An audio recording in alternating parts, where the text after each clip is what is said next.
La journée mondiale de la biodiversité. La biodiversité représente l'ensemble des êtres vivants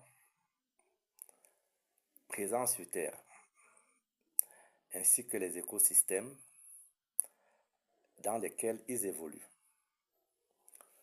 Nous avons donc dans ce sens les animaux, les plantes, les micro-organismes, les forêts, les océans, les savanes, les rivières et même les relations qui unissent toutes ces formes de vie. En somme, la biodiversité, c'est quelque chose qui n'est pas unipersonnel, si je puis m'exprimer ainsi. C'est tout un ensemble. Il faut dire que face aux nombreuses menaces qui pèsent sur la nature, la communauté internationale célèbre chaque année la Journée mondiale de la biodiversité, ceci afin de sensibiliser les populations à la protection du vivant.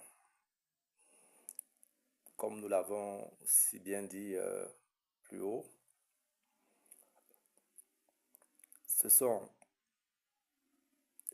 les êtres humains, c'est la faune, c'est la flore, ce sont les océans et tous ceux qui meublent et constituent notre environnement. Cette journée rappelle que l'humanité dépend directement de la biodiversité pour se nourrir, se soigner, produire de l'oxygène, réguler le climat et maintenir l'équilibre écologique de la planète. À l'origine de cette journée mondiale de la biodiversité, qui est célébrée chaque année à la date du 22 mai, il faut dire qu'elle a été instaurée par l'Organisation des Nations Unies afin de commémorer l'adoption de la Convention sur la diversité biologique lors du sommet de la Terre de Rio de Janeiro au Brésil en 1992. L'objectif principal de cette journée étant de sensibiliser les populations à l'importance de la biodiversité, encourager les gouvernements à protéger les espèces menacées, à promouvoir un développement durable, respectueux de la nature, et à mobiliser les citoyens autour des enjeux environnementaux. Parlant de ce qu'on peut appeler l'importance de la biodiversité, elle joue un rôle essentiel, je dirais, dans la survie de l'humanité. Elle a une importance écologique car chaque espèce participe à l'équilibre du naturel. Nous allons prendre par exemple les abeilles qui assurent la pollinisation. Nous avons les forêts qui absorbent le dioxyde de carbone. Nous avons les océans qui régulent le climat. Nous avons les mangroves qui protègent les côtes contre l'érosion. Il faut noter que la disparition d'une seule espèce peut perturber tout un écosystème.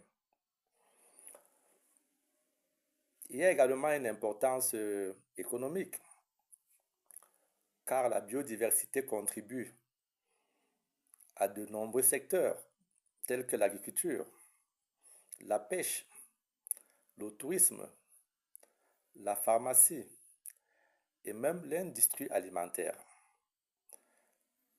Ce qui crée bien évidemment de millions d'emplois et par voie de conséquence, le bénéfice des nombreuses ressources naturelles qu'on peut en tirer.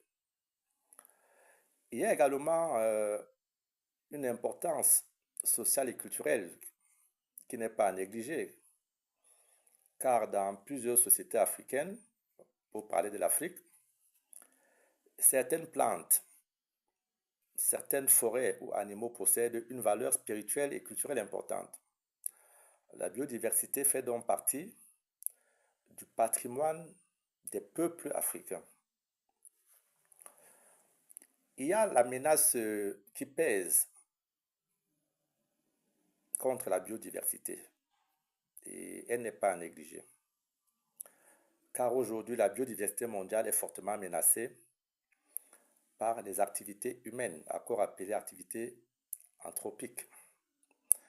Il y a par exemple la déforestation, à travers l'exploitation abusive des forêts qui détruit l'habitat naturel de nombreuses espèces.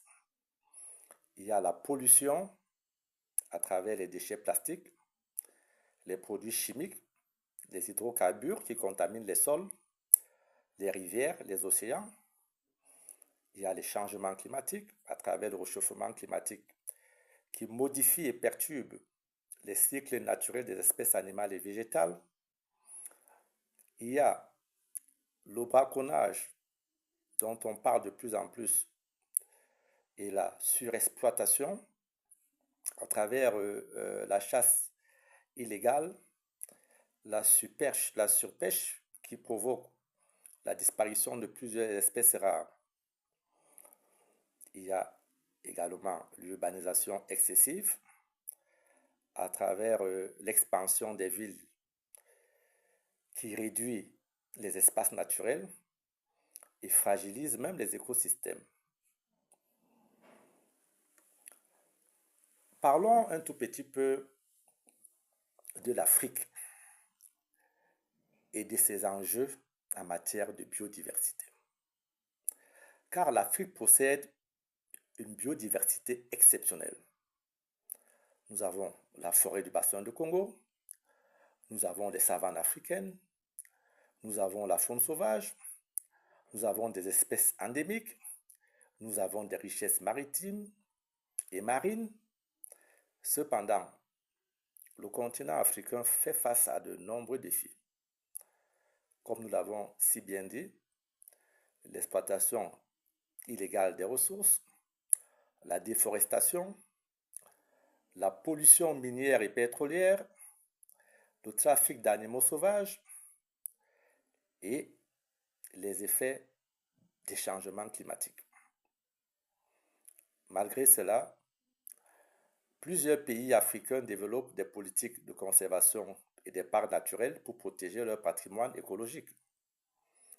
Mais comment protéger la biodiversité? Car il faut le préciser, la protection de la biodiversité est une responsabilité collective. Ce n'est pas simplement la responsabilité des États.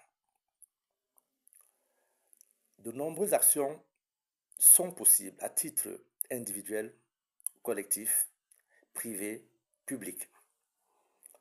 Planter des arbres, limiter la pollution liée au plastique, protéger les forêts, promouvoir l'agriculture durable, sensibiliser les populations, lutter contre le braconnage, économiser l'eau et l'énergie, encourager le recyclage.